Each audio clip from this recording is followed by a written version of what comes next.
If you're like most churches, you probably only count two things. You probably count attendance and giving.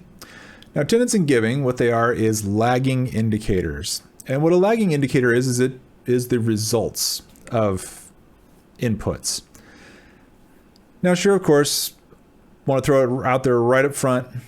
Ultimately, God is in charge. God is the one who grows his church.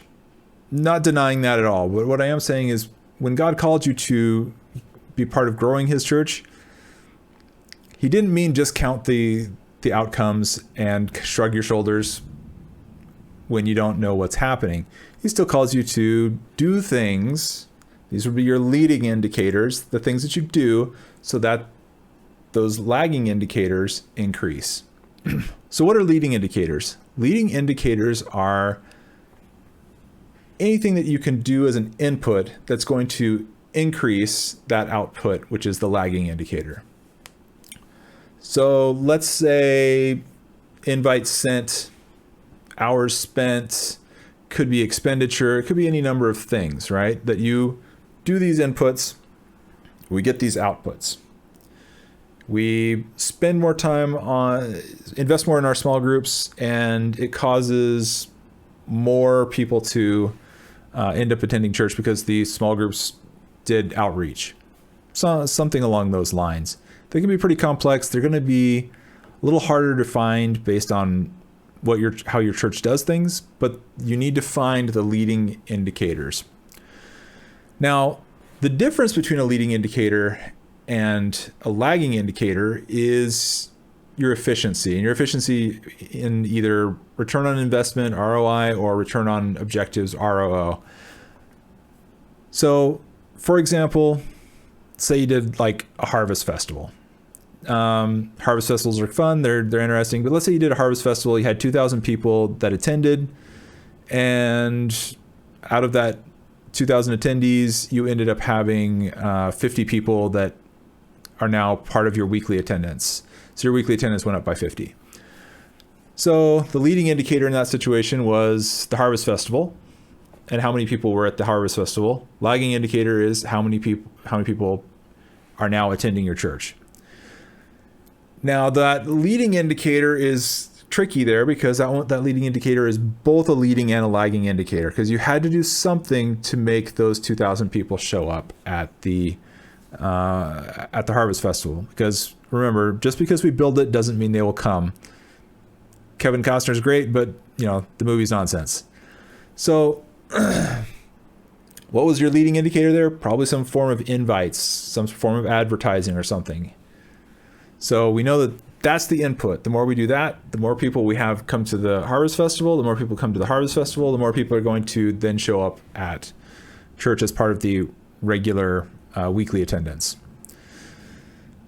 Simple example, these things are always more complicated than that, but that's a simple example. Now, if you wanted to experiment with your efficiency to improve your ROI or your ROO, what we can end up doing is, say, hypothetically, we hand over the harvest festival, instead of being an all church thing, it's more of a children's ministry led event.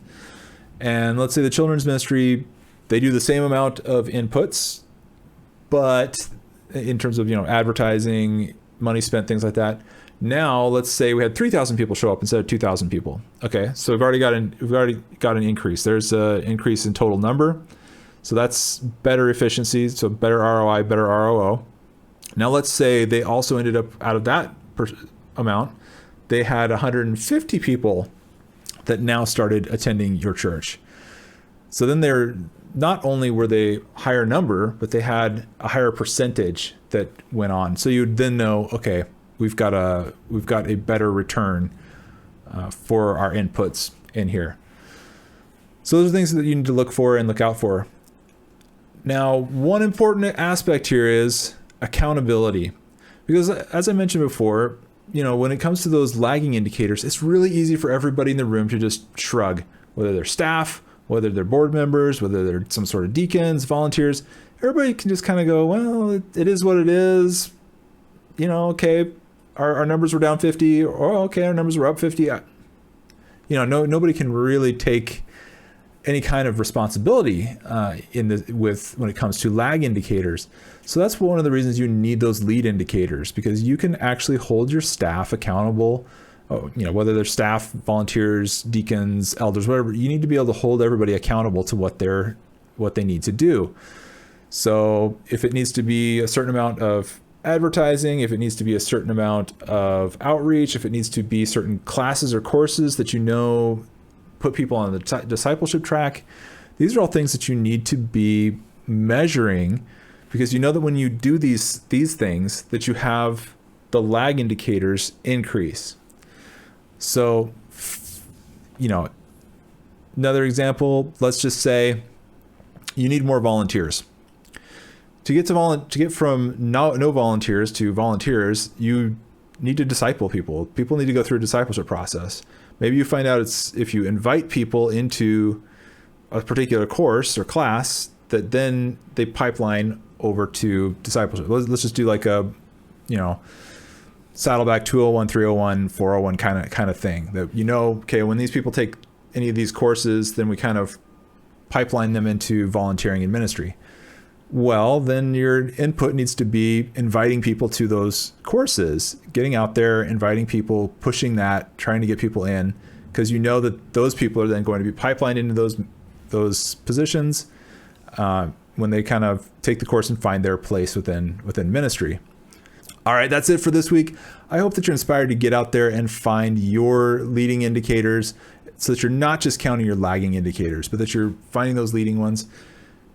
I really encourage you as well to even get to digitize this stuff, put it on a dashboard, watch where your leading indicators are, so that you know where you're going to end up on those lagging indicators.